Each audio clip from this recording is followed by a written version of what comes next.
الحمدللہ رب العالمین والصلاة والسلام علی رسولہ الکریم اما بعد فاعوذ باللہ من الشیطان الرجیم بسم اللہ الرحمن الرحیم الحاقہ ملحاقہ وما ادراک ملحاقہ صدق اللہ العظیم رب اشرح لی صدری ویسر لی امری واحلل عقدۃ من لسانی یفقہوا قولی۔ اللہ تبارک تعالیٰ کے بابرکت نام سے آج ہم قرآن حکیم کی 69ویں صورت سورہ الحاقہ کے متعلق آغاز کر رہے ہیں۔ سورہ الحاقہ اور اس کے بعد اس سے اگلی صورت سورہ المعارج، یہ دونوں صورتیں آپس میں جوڑا ہیں۔ سورہ الحاقہ میں دنیا اور آخرت میں اللہ تبارک تعالیٰ نے جس عذاب سے قریش کو وارن کیا ہے، تو دوسری صورت میں سورہ المعارج میں اسی عذاب کا مذاق اڑانے اور اس کے لیے جلدی مچانے والوں کو ان کے انجام سے اللہ تبارک تعالیٰ نے خبردار کیا ہے۔ دونوں میں دیکھا جائے تو روح سخن یعنی خطاب قریش کے سرداروں کی طرف ہے، اور سورہ الحاقہ کا موضوع قیامت میں جزا اور سزا کا اثبات اور اس کے حقائق کا بیان، اور اس کے بارے میں قرآن کے انذار کو جھٹلانے کے نتائج سے اپنے مخاطبین کو خاص طور پر متنبہ کرنا، وارن کرنا ہے۔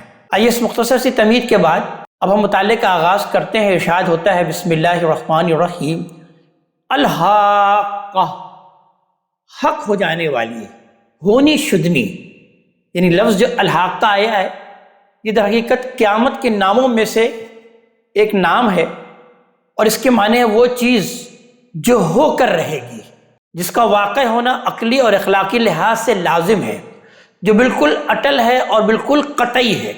یہ اسلوب بیان اگر غور کیا جائے تو اس وقت اختیار کیا جاتا ہے جب مخاطب خاص طور پر غافل مخاطب کو ہڑبڑا دینا مقصود ہو۔ ایسی صورت میں صرف جملے کا مبتدا کا ہی ذکر کافی ہوتا ہے کہ الحاقہ مبتدا ہے، اس کی خبر بتانے کی ضرورت نہیں ہوتی، تاکہ مخاطب کی پوری توجہ مبتدا ہی پر مرکوز ہو جائے۔ اس طرح جملے میں جو ابہام پیدا ہوتا ہے وہ مخاطب کی توجہ جذب کرنے کا باعث بنتا ہے۔ دوسری آیت میں بھی وہی بات بیان ہوئی کہ مل حق کا، کیا ہے یہ ہونی شدنی، کیا ہے یہ حق ہو جانے والی۔ یہ سوال قیامت کی ہولناکی دہشت اور بے پناہی کی تعبیر کے لیے ہے۔ اور تیسری آیت میں بھی بیان ہوا کہ وما ادراک مل حاقہ، اور آپ کیا جانیں کہ کیا ہے وہ ہونی شدنی۔ کذب ثمود وعاد بالقاریہ، سمود اور عاد نے اس کھڑکھڑانے والے کو جھٹلایا۔ یہ تعبیر بھی قیامت کے لیے ہے، کھڑکھڑانے والی القاریہ، اور اس نام سے ایک صورت بھی آگے چل کر آئے گی، اور یہ تعبیر اس لیے لائی گئی ہے کہ اس کے آنے کا وقت کسی کو معلوم نہیں، یہ دفتن آ دھمکے گی، جس طرح کوئی اچانک آ کر دروازے کو کھٹکھٹاتا ہو اور بے خبر سونے والوں کو ہڑبڑا دیتا ہو، اسی طرح یہ بھی ایک ہلچل برپا کر دے گی۔ فَأَمَّا ثَمُودُ فَأُهْلِكُوا بِالطَّاغِيَةِ، تو سمود اس آفت سے ہلاک ہوئے جو حد سے باہر تھی۔ یہ آفت کیا تھی؟ قرآن کے اشارات سے اتنا معلوم ہوتا ہے کہ سرما کی دھاریوں والے بادلوں سے یہ ایک صاعقہ کی صورت میں نمودار ہوئی، اور اس نے پورے قوم کو تباہ برباد کر دیا۔ اور وَأَمَّا عَادٌ فَأُهْلِكُوا بِالرِّيحٍ صَرْصَرٍ عَاتِيَةٍ، اور عاد اس تند اور تیز آندھی سے برباد ہوئے جو سرکش اور بے قابو ہو چکی تھی۔ یعنی جب انہوں نے سرکشی کی تو اللہ تبارک تعالیٰ نے ہوا کی باغ چھوڑ دی، اور وہ سرکش اور بے قابو ہو کر انہیں جڑ پیڑ سے اکھاڑنے لگی۔ سَخَّرَهَا عَلَيْهِمْ سَبْعَ لَيَالٍ وَثَمَانِيَةَ أَيَّامٍ حُسُومًا، اللہ نے یہ آندھی انہیں جڑ پیڑ سے اکھاڑنے کے لیے 7 رات اور 8 دن ان پر ٹھہرا دی۔ فَتَرَى الْقَوْمَ فِيهَا صَرْعَىٰ، پھر آپ ان لوگوں کو دیکھتے کہ اس طرح اس میں بچھڑے پڑے ہیں، كَأَنَّهُمْ أَعْجَازُ نَخْلٍ خَاوِيَةٍ، جیسے وہ کھجور کے کھوکھلے تنے ہوں۔ فَهَلْ تَرَىٰ لَهُم مِّن بَاقِيَةٍ، تو اب کیا ان میں سے کسی کو باقی دیکھتے ہو، کوئی باقی ہے؟ وَجَاءَ فِرْعَوْنُ وَمَنْ قَبْلَهُ، اور یہی جرم فرعون اور اس سے پہلے کے لوگوں نے کیا۔ والمؤتفقات بالخاطئہ، اور ان بستیوں نے بھی جو کہ تلپٹ ہو گئی تھی۔ اس سے ظاہر مراد قوم لوط اور اس طرح کی بعض دوسری قوموں کی بستیاں ہیں جو کہ تلپٹ ہو گئی تھیں، جن کا تذکرہ قرآن حکیم میں ہم بارہا پڑھ چکے ہیں۔ اور ان سے قریش بھی اچھی طرح واقف تھے۔ فعصوا رسول ربہم، اس طرح کہ ان سب نے اپنے رب کے رسول کی نافرمانی کی۔ ان الفاظ سے ان کے جرم کی سنگینی واضح ہوتی ہے کہ انہوں نے جب اللہ کے سفیر کی نافرمانی کی تو گویا کہ اللہ کے خلاف علم بغاوت بلند کر دیا۔ فَأَخَذَهُمْ أَخْذَةً رَابِيَةً، لہذا اس نے انہیں ایسی پکڑا جو اپنی شدت میں بڑھتی چلی گئی۔ اسی طرح نوح علیہ السلام کو بھی جھٹلانے کے نتیجے میں ان کے قوم کے ساتھ کیا معاملہ ہوا اس کا تذکرہ آگے بیان ہو رہا ہے آیت نمبر 11 سے کہ اِنَّا لَمَّا طَغَى الْمَاءُ، جب پانی حد سے گزر گیا، یعنی طوفان اٹھا اور پانی حد سے گزر گیا، حَمَلْنَاكُمْ فِي الْجَارِيَةِ، تو ہم ہی تھے کہ ہم نے تمہیں کشتی میں اٹھا لیا، لِنَجْعَلَهَا لَكُمْ تَذْكِرَةً، اس لیے کہ اس سرگزشت کو تمہارے لیے نصیحت بنا دے، وَتَعِيَهَا أُذُنٌ وَاعِيَةٌ، اور یاد رکھنے والے کان اس کو سنیں اور یاد رکھیں، یعنی کبھی نہ بھولیں کہ ہمارے اجداد پر یہ اللہ نے احسان فرمایا اور ان کے مقابلے میں مجرموں کا انجام یہ ہوا تھا، مگر افسوس کہ تم نے اسے بھلا دیا اور اب ایک مرتبہ پھر رسول کی نافرمانی کر کے اپنے شامت بلا رہے ہو۔ فَإِذَا نُفِخَ فِي الصُّورِ نَفْخَةٌ وَاحِدَةٌ، تو اسی طرح جب سور میں ایک ہی مرتبہ پھونک ماری جائے گی، وَحُمِلَتِ الْأَرْضُ وَالْجِبَالُ فَدُكَّتَا دَكَّةً وَاحِدَةً، اور زمین اور پہاڑوں کو اٹھا کر ایک ہی چوٹ میں پاش پاش کر دیا جائے گا۔ فَيَوْمَئِذٍ وَقَعَتِ الْوَاقِعَةُ، تو اس دن واقع ہونے والی واقع ہو جائے گی، اس دن ہونے والی ہو جائے گی۔ عذاب کی ان تاریخی واقعات سے جن کا ذکر ابھی ہوا، یہ اب قیامت کا اس بات فرمایا ہے کہ جس طرح عاد اور سمود اور فرعون اور قوم نوح کو تباہ کرنے کے لیے ہمیں کوئی تیاری نہیں کرنی پڑی، اسی طرح قیامت بھی بغیر کسی تردد کے پلک جھپکتے ہی برپا ہو جائے گی۔ وَانشَقَّتِ السَّمَاءُ، اور آسمان پھٹ جائے گا، پھر تم دیکھو گے کہ فَهِيَ يَوْمَئِذٍ وَاهِيَةٌ، کہ اس دن وہ بالکل واہیہ بودا ہو جائے گا۔ وَالْمَلَكُ عَلَىٰ أَرْجَائِهَا، اور فرشتے اس کے کنارے پر سمٹے ہوئے ہوں گے، یعنی جنہیں تم دیویاں بنا کر پوچھتے ہو اور اللہ کے حضور میں جن سے سفارش کی توقع رکھتے ہو، وہ اس حادثے سے سراسیمہ ہو کر آسمان کے کناروں پر اس طرح سمٹے ہوئے ہوں گے۔ وَيَحْمِلُ عَرْشَ رَبِّكَ فَوْقَهُمْ يَوْمَئِذٍ ثَمَانِيَةٌ، اور تمہارے رب کا تخت اس دن 8 فرشتے اپنے اوپر اٹھائے ہوئے ہوں گے۔ یہ 8 فرشتے کیا ہیں؟ یہ دیکھا جائے تو یہ امور متشابہات میں سے ہیں جن کی حقیقت در حقیقت ہم دنیا میں نہیں سمجھ سکتے۔ یہ امور متشابہات یا آیت متشابہات، اس کی تفسیر ہم سورہ آل عمران میں پڑھ چکے۔ یہ احوال چونکہ ایک نادیدہ عالم کے ہیں، ان کا تصور دینے کے لیے یہی طریقہ اختیار کیا جا سکتا ہے۔ ان کی اصل حقیقت کا جاننا اس عالم میں، اس دنیا میں ہمارے لیے ممکن نہیں، لہٰذا قرآن نے ان کے متعلق یہ ہدایت دی ہے کہ وہ جس طرح بیان ہوئے ہیں اسی طرح ان پر اجمالی ایمان رکھا جائے، ان کی اصل حقیقت کے در پہ نہ ہوا جائے، ورنہ اندیشہ ہے کہ آدمی کسی فتنے میں پڑ جائے گا۔ یومئذ تعرضون، اس دن تم پیش کیے جاؤ گے، لا تخفی منکم خافیہ، اس طرح کہ تمہاری کوئی چھپی ہوئی بات بھی چھپی نہ رہے گی۔ فَأَمَّا مَنْ أُوتِيَ كِتَابَهُ بِيَمِينِهِ، پھر جس کا نامہ اعمال اس کے داہنے ہاتھ میں دیا جائے گا، فَيَقُولُ هَاؤُمُ اقْرَءُوا كِتَابِيَهْ، تو وہ کہے گا لو پڑھو میرا نامہ اعمال، میرا یہ کتاب، انی ظننت، مجھے تو یہ گمان تھا، مجھے تو یہ خیال رہا کہ انی ملاق حسابیہ، کہ ایک دن مجھے اپنے اس حساب سے تو دوچار ہونا ہے، ملاقات کرنی ہے۔ فَهُوَ فِي عِيشَةٍ رَاضِيَةٍ، لہذا وہ ایک دل پسند عیش میں ہوں گے۔ فی جنتٍ عالیہ، بلند و بالا باغات میں، بہشت بری میں، قطوفہا دانیہ، جس کے میوے جھک رہے ہوں گے۔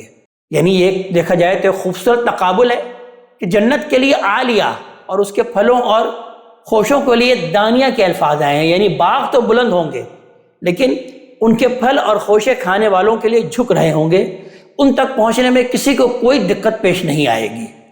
کلو وشربو ہنیٰ، آپ کھاؤ اور پیو مزے سے، مطلب یہ ہے کہ یہ کھانا پینا تمہارے لیے رچتا بچتا اور راز آنے والا ہے، نہ اس میں احتیاط کی ضرورت ہے اور نہ یہ کسی امتحان کے لیے دیا گیا ہے کہ اس کا حق ادا نہیں کرو گے تو دنیا کی نعمتوں کی طرح وبال بن جائے گا۔ بما اسلفتم فی الایام الخالیہ، اپنے ان اعمال کے صلے میں اپنے ان اعمال کے بدلے میں جو تم نے گزرے ہوئے دنوں میں کیے تھے۔ فَأَمَّا مَنْ أُوتِيَ كِتَابَهُ بِالشِّمَالِهِ، اور جس کا نامہ اعمال اس کے بائیں ہاتھ میں دیا جائے گا، فَيَقُولُ يَا لَيْتَنِي لَمْ أُوتَ كِتَابِيَهْ، تو وہ کہے گا اے کاش میرا یہ نامہ اعمال مجھے نہ ملتا، وَلَمْ أَدْرِ مَا حِسَابِيَهْ، اور میرا حساب کیا ہے میں اس سے بے خبری رہتا، یا لیتہا کانت القاضیہ، اے کاش وہی موت فیصلہ کن ہو جاتی، یعنی وہ جو مجھے موت آئی تھی پہلی بار وہی موت میرے لیے فائنل ہو جاتی، فیصلہ کن بن جاتی۔ ما اغنی عنی مالیہ، میرا مال میرے کیا کام آیا، ہلک عنی سلطانیہ، میری سب بادشاہی مجھ سے لٹ گئی، خذوہ فغلوہ، اس کو پکڑو اور اس کی گردن میں توق ڈال دو، ثم الجحیم صلوہ، پھر اس کو دوزخ میں جھونک دو، ثم فی سلسلۃ ذرعہا 70 ذراعا فاسلکوہ، پھر ایک زنجیر میں ڈال دو جس کی ناپ گزوں میں 70 گز ہے، انہ کان لا یؤمن باللہ العظیم، یہ نہ اللہ بزرگ و برتر کو مانتا تھا، ولا یحض علی طعام المسکین، اور نہ فقیروں کو کھانا کھلانے کی ترغیب دیتا تھا۔ یعنی دولت رکھتے ہوئے یہ جب غریبوں اور مسکینوں سے بے پرواہ رہا تو حقیقت یہ ہے کہ اس نے در حقیقت اللہ کو بھی نہیں مانا، اگرچہ یہ اللہ پر ایمان کا دعوے دار تھا۔ فلیس لہ اليوم ہاہنا حمیم، اس لیے آج یہاں اس کا کوئی غم خوار نہیں ہے، ولا طعام الا من غسلین، اور دھون کے سوا اس کے لیے کوئی کھانا نہیں ہے۔ غسلین کا لفظ استعمال ہوا، عربی زبان میں یہ ناپاک اور گندی چیزوں کے دھون کے لیے آتا ہے۔ اس سے معلوم ہوا کہ اللہ کی راہ میں انفاق سے ہاتھ کھینچ کر اپنے جس مال کو اس نے غلاظت بنا لیا وہی قیامت میں اس کا دھون بن کر اس کے سامنے آ جائے گا۔ لا یاکلہ الا الخاطئون، اس کو نہیں کھائیں گے مگر یہ خطا کار، یہ گناہ گار، یعنی اس کو یہ گنہگار ہی کھائیں گے۔ مطلب یہ ہے کہ عمل اور سزا میں مشابہت کی رعایت سے یہ کھانا انہی مجرموں کے لیے خاص ہوگا۔ اور پھر آگے بیان ہو رہا ہے آیت نمبر 38 میں کہ یہ در حقیقت کسی شیطان کا الہام نہیں ہے، فلا اقسم بما تبصرون، تو نہیں میں اس کی شہادت پیش کرتا ہوں جسے تم دیکھتے ہو، یعنی عالم مشہود جس میں انفس اور آفاق کے حقائق اور زمین پر اللہ کی دنونت، اللہ کے جزا و سزا کے مظاہر سے قرآن نے جگہ جگہ اپنے انذار کا اثبات اور استدلال کیا ہے۔ اس کی ایک مثال قوم نوح کی وہ سرگزشت بھی ہے جو بھی آگے چل کر سورہ نوح میں ہمارے سامنے آئے گی، اور پھر آگے بیان ہوا کہ وما لا تبصرون، اور اس کی بھی جسے تم نہیں دیکھتے، یعنی عالم نامشہود، جس کی ایک نمایاں مثال آسمانوں میں نزول قرآن کا وہ اہتمام ہے جس کی تفصیلات سورہ نوح کے بعد ابھی آگے سورہ جن میں خود جنات کی زبانی بیان ہوگی۔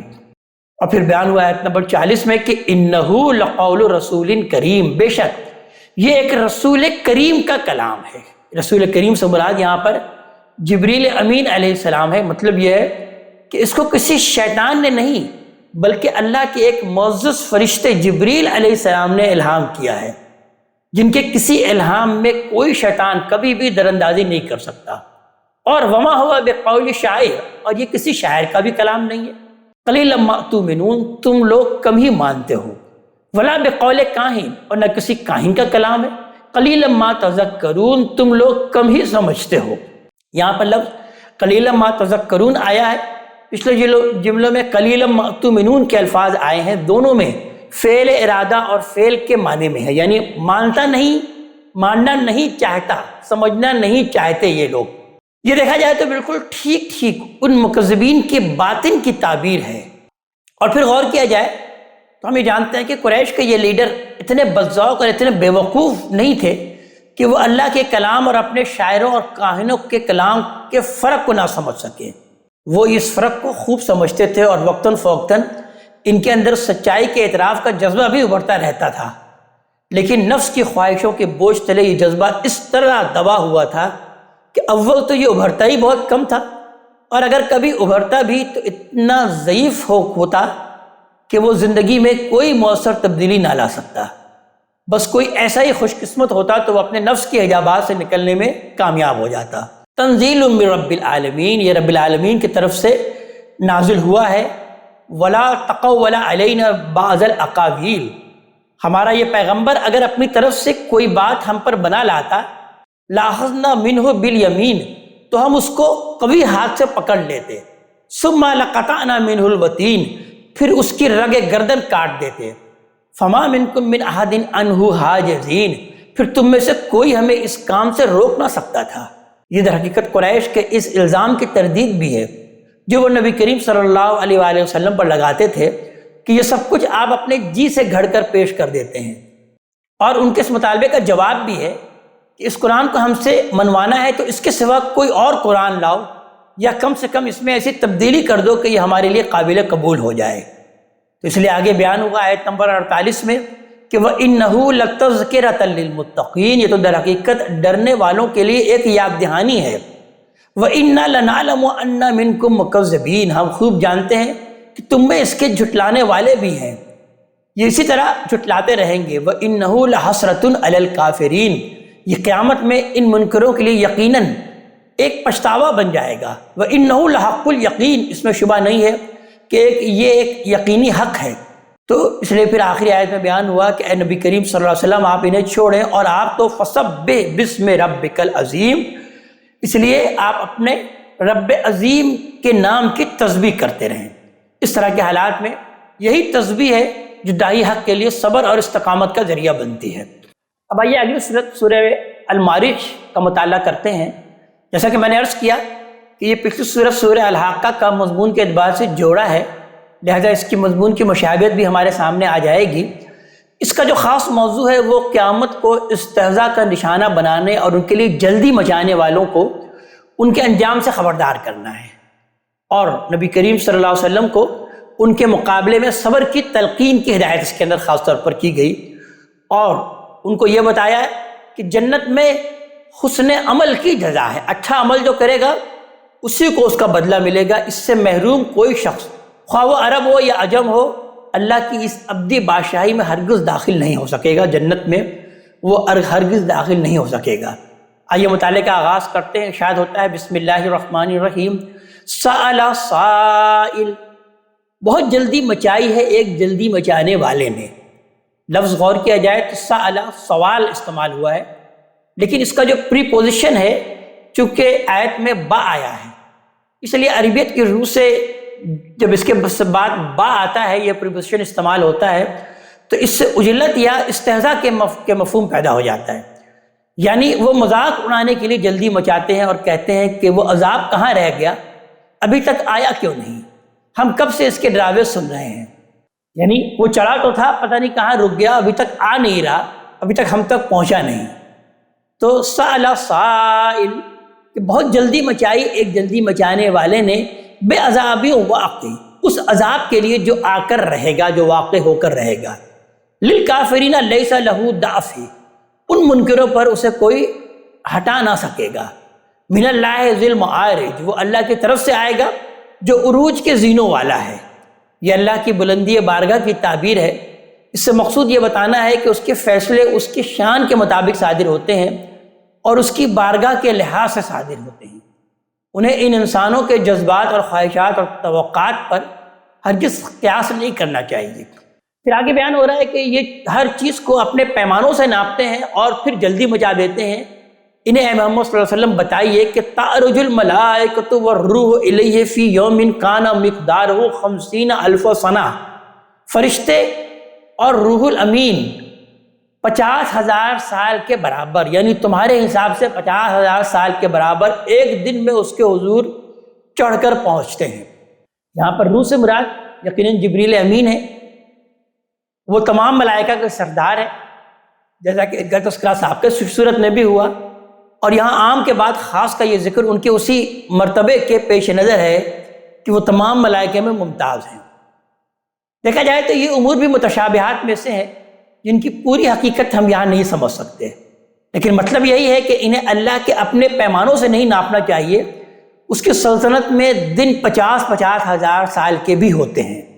تو بیان ہوا فصبر صبرا جمیلا، اس لیے اے محمد صلی اللہ علیہ وآلہ وسلم آپ ان کی باتوں پر پورے حسن اور وقار کے ساتھ صبر کریں۔ مطلب یہ ہے کہ ان کے رویے سے نہ تو دل شکستہ ہوں اور مایوس ہوں، نہ ان کے جواب میں کوئی عاجلانہ قدم اٹھائیں اور نہ اپنے موقف میں کوئی کمزوری پیدا ہونے دیں۔ مختلف صورتوں میں صبر کی ہدایت کے ساتھ ان باتوں کی طرف اشارے بھی فرما دیے گئے جو صبر کو صبر جمیل بنانے کے لیے ضروری ہے۔ انہم یرونہ بعیدا، یہ اس کو دور سمجھتے ہیں، ونراہ قریبا، اور ہم اسے بہت قریب دیکھ رہے ہیں۔ اور وہ دن جب آئے گا تو یوم تکون السماء کالمہل، اس دن جب آسمان تیل کی تلچھٹ کی طرح ہو جائے گا، وتکون الجبال کالعہن، اور پہاڑ دھنی ہوئی اون کی طرح ہوں گے، ولا یسأل حمیم حمیما، اور کوئی سچا دوست بھی اس وقت اپنے کسی دوست کو نہ پوچھے گا، یبصرونہم، اس کے باوجود کہ وہ ایک دوسرے کو دکھائے جائیں گے۔ یود المجرم لو یفتدی من عذاب یومئذ ببنیہ، مجرم چاہے گا کہ وہ اس دن کے عذاب سے بچنے کے لیے اپنے بیٹوں کو فدیوں میں دے دے، جو انہیں سب سے زیادہ محبوب ہے بیٹے، ان کو فدیوں میں دینا چاہتا ہے، وصاحبتہ واخی، اور اپنی بیوی کو اور اپنے بھائی کو، وفصیلتہ التی تؤوی، اور اپنے خاندان کو جو اسے پناہ دیتا رہا ہے، ومن فی الارض جمیعا، اور روئے زمین کے ہر شخص کو وہ فدیے میں دے دے، ثم ینجی، پھر اپنے آپ کو اس سے چھڑا لے، یعنی ان عزیز رشتہ دار، ان قریبی لوگوں کو فدیے میں دے کر، اور بلکہ زمین کی تمام چیزوں کو فدیے میں دے کر وہ یہ چاہے گا کہ اس سے چھڑا لے۔ اللہ تعالیٰ بیان فرما رہے ہیں کلا، ہرگز نہیں، ایسا ہرگز نہیں ہو سکتا۔ انہا لظا، وہ آگ کی لپٹ ہے، نزاعۃ للشوا، چمڑی ادھیڑتی ہوئی، تدعو، ہر اس شخص کو پکارتی ہوئی، من ادبر وتولی، جس نے پیٹھ پھیری اور منہ موڑا، یعنی پیغمبر کا بلانا تو ان پر اثر انداز نہیں ہو رہا، لیکن ایک دن وہ بھی آئے گا جب انہیں یہ آگ، یہ دوزخ بلائے گی۔ وجمع فاوعى، اور اس نے مال جمع کیا پھر سینت سینت کر رکھا، یعنی آنکھیں بند کر کے حلال اور حرام ہر راہ سے مال بھی جمع کیا اور اسے گن گن کر رکھا بھی۔ تو بیان ہوا کہ اسی طرح جلدی بچاتے رہیں گے آپ ان کی، اے محمد صلی اللہ علیہ وسلم پرواہ نہ کریں۔ ان الانسان خلق ہلوعا، حقیقت یہ ہے کہ انسان بہت بے صبرا پیدا ہوا ہے۔ اذا مسہ الشر جزوعا، اس پر جب مصیبت آتی ہے تو گھبرا اٹھتا ہے۔ واذا مسہ الخیر منوعا، اور جب راحت ملتی ہے تو سخت بخیل بن جاتا ہے۔ الا المصلین، سوائے نمازی کے، یعنی وہ جو نمازی ہیں وہ ایسا نہیں کرتے۔ اس سے معلوم ہوا کہ نفس کی داعیات میں اعتدال اور توازن پیدا کرنے کے لیے اور شیطان کی ترغیبات سے اپنے آپ کو بچائے رکھنے کے لیے سب سے پہلی چیز جو ہے وہ نماز کا اہتمام ہے۔ اس کے بغیر کوئی شخص اس مقصد میں کامیاب نہیں ہو سکتا۔ الذین هم علی صلاتہم دائمون، جو اپنی نماز کی ہمیشہ پابندی کرتے ہیں۔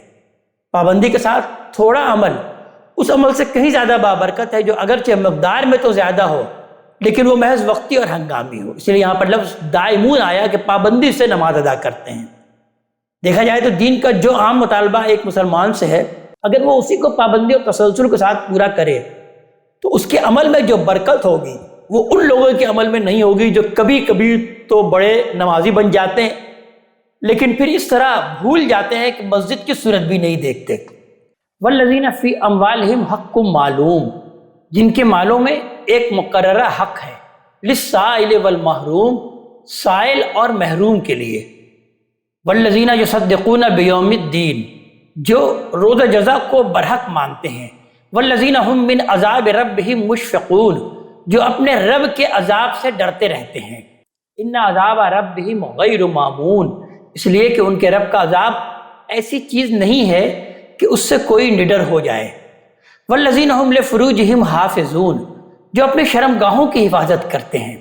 الا علی ازواجہم او ما ملکت ایمانہم، اپنی بیویوں اور لونڈیوں کے سوا، یعنی بیویوں کے علاوہ لونڈیوں کے معاملے میں بھی یہ اجازت در حقیقت اس لیے دی گئی تھی کہ ان کے لیے آزادی کے ساتھ اور خاندانی عورتوں کی طرح زندگی بسرنے کا کوئی مناسب اور باوقار صورت اس وقت تک پیدا نہیں ہو سکی تھی، اس لیے اللہ تبارک تعالیٰ نے لونڈیوں کے ساتھ بھی اس کی اجازت دی۔ فإنہم غیر ملومین، تو پھر بیان ہوا کہ اس لیے کہ ان کے معاملے میں پھر ان پر کوئی ملامت نہیں ہے۔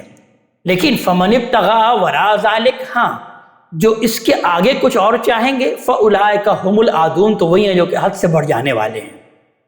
پھر مزید صفت بیان ہوئی کہ والذین هم لاماناتہم وعہدہم راعون، اور وہ جو اپنی امانتوں اور اپنے عہد کا پاس کرتے ہیں، یعنی خلق اور خالق دونوں کے معاملے میں اپنی امانتوں اور اپنے عہد کا پاس کرتے ہیں۔ امانتوں سے مراد یہاں وہ سب قوتیں اور صلاحیتیں اور اسباب و وسائل ہیں جن سے انسان کو اللہ تعالیٰ نے اس دنیا میں بہرہ مند فرمایا ہے۔ لہذا عہد بھی یہاں وسیع معنوں میں استعمال ہوا ہے، وہ عہد بھی اس میں شامل ہے جو باہمی قول اور قرار سے ہمارے اندر وجود میں آتا ہے، وہ عہد بھی اس میں شامل ہے جو اگرچہ قول اور قرار سے وجود میں تو نہیں آتا لیکن ہر اچھے معاشرے میں وہ معروف ہے۔ اسی طرح اللہ تعالیٰ نے ہماری فطرت سے جو عہد لیا ہے وہ بھی اس میں شامل ہے، اور سب سے زیادہ اہم حصہ اس کا وہ عہد اور میثاق ہے جو اللہ تعالیٰ نے اپنے نبیوں اور رسولوں کے ذریعے سے ہم سے لیا ہے، اور جس کی دفعات نہایت وضاحت سے شریعت میں مرقوم ہیں۔ والذین هم بشہاداتہم قائمون، جو اپنی گواہی پر قائم رہتے ہیں۔ والذین هم علی صلاتہم یحافظون، اور جو اپنی نماز کی حفاظت کرتے ہیں، یعنی ان آفات سے نماز کی حفاظت کرتے ہیں جو اس کے فوائد برباد کر سکتے ہیں، ان سے وہ بچنے کی کوشش کرتے ہیں۔ دیکھا جائے تو ابھی نماز سے صالحین کی صفات بیان کرنا شروع کی تھی، اور اب نماز پر ہی اس چیپٹر کو ختم کیا ہے۔ اس سے یہ بات واضح ہوتی ہے کہ نماز ہی تمام خیر اور صلاح کا منبع بھی ہے، اور وہی اس کی محافظ بھی ہے خیر و صلاح کی۔ اولئک فی جنات مکرمون، یہی ہے کہ جو کہ بہشت کے جنت کے باغوں میں ہوں گے بڑی عزت کے ساتھ۔ فما للذین کفروا قبلک مہطعین، پھر کیا بات ہے کہ ہمارے یہ فیصلہ سنتے ہی یہ منکرین آپ پر ٹوٹ پڑ رہے ہیں۔ عن الیمین وعن الشمال عزین، دائیں اور بائیں سے گروہ در گروہ۔ ایطمع کل امرئ منہم، کیا ان میں سے ہر شخص یہ توقع رکھتا ہے کہ ان یدخل جنت نعیم، کہ وہ راحت بھری جنت میں داخل کر لیا جائے صرف اس لیے کہ وہ دنیا میں بہت بڑا ہے؟ تو کلا، اللہ تعالیٰ نے بیان فرمایا کہ ہرگز نہیں، یہ اپنی بڑائی پر نہ اعترائے۔ انا خلقناہم مما یعلمون، ہم نے ان کو اس چیز سے پیدا کیا ہے جسے یہ جانتے ہیں، اچھی طرح جانتے ہیں اس کی حقیقت، تو اپنی بڑائی پر تکبر کیوں، فخر کیوں؟ اور پھر وہ یہ سمجھتے ہیں کہ انہیں دوبارہ پیدا ہم اللہ تعالیٰ نہیں کر سکیں گے۔ فلا اقسم برب المشارق والمغارب، تو نہیں، میں قسم کھاتا ہوں اس کی جو مشرق اور مغرب کی تمام وسعتوں کا مالک ہے۔ یہاں پر مشارق اور مغارب کے الفاظ آئے ہیں، یہ جمع کی شکل ہے، اور جمع کے بارے میں ہمیں یہ بھی معلوم ہے کہ عربی زبان میں یہ کسی شے کی وسعتوں کو ظاہر کرنے کے لیے بھی آتا ہے۔ ہم نے ترجمے میں دیکھا جائے تو اسی کے لیے اس کا لحاظ کیا کہ میں قسم کھاتا ہوں اس کی جو کہ مشرق اور مغربوں کی تمام وسعتوں کا مالک ہے۔ اس جملے میں اگر غور کیا جائے تو اللہ تعالیٰ کی غیر محدود قدرت پر اللہ تعالیٰ نے استدلال کیا ہے۔ مطلب یہ ہے کہ جس رب کے حکم سے سورج، چاند اور کروڑوں اربوں نجوم اور کواکب طلوع اور غروب ہوتے ہیں، اس کے لیے کچھ بھی مشکل نہیں ہے کہ جب چاہے مر کھپ جانے کے بعد تمہیں اثر نو اٹھا کھڑا کرے۔ دنیا کی وہ کون سی چیز ہے جو اس کے اس ارادے میں رکاوٹ بن سکتی ہے؟ انا لقادرون، ہم اس پر قادر ہیں، علی ان نبدل خیرا منہم، کہ ان کو بدل کر ان سے بہتر پیدا کر دیں۔ وما نحن بمسبوقین، اور ہم اس سے عاجز نہیں رہیں گے۔ آگے آیت نمبر 42 میں اللہ تعالیٰ بیان فرما رہے ہیں کہ فذرہم، اس لیے یہ نہیں سمجھتے تو انہیں چھوڑیں، یغوزوا ویلعبوا، یہ باتیں بنائیں اور کھیلیں، حتی یلاقوا یومہم الذی یوعدون، یہاں تک کہ اپنے اس دن کو پہنچ جائیں جس کی دھمکی انہیں دی جا رہی ہے۔ یوم یخرجون من الاجداث سراعا، جس دن یہ اپنی قبروں سے بڑی تیزی کے ساتھ بھاگتے ہوئے نکلیں گے۔ کأنہم الی نصب یوفضون، گویا دوڑ کے لیے لگائے ہوئے نشانوں کی طرف بھاگ رہے ہیں۔ خاشعۃ ابصارہم، ان کی آنکھیں جھکی ہوں گی۔ ترہقہم ذلہ، ان پر ذلت چھا رہی ہوگی۔ ذالک الیوم الذی کانوا یوعدون، یہ ہے وہ دن جس سے تم کو ڈرایا جا رہا تھا، جس سے جو کہ تم کو وہی جس سے تم کو سنائی جا رہی تھی، یہ ہے وہ دن جو کہ آ گیا۔ اس آیت پر یہ سورہ مبارکہ اپنے اختتام کو پہنچتی ہے۔ اللہ تبارک تعالی ہمیں اپنے کلام کا فہم عطا فرمائے اور عمل کی توفیق عطا فرمائے۔ اقول قولی ھذا واستغفر اللہ لی ولکم ولسائر المسلمین والمسلمات۔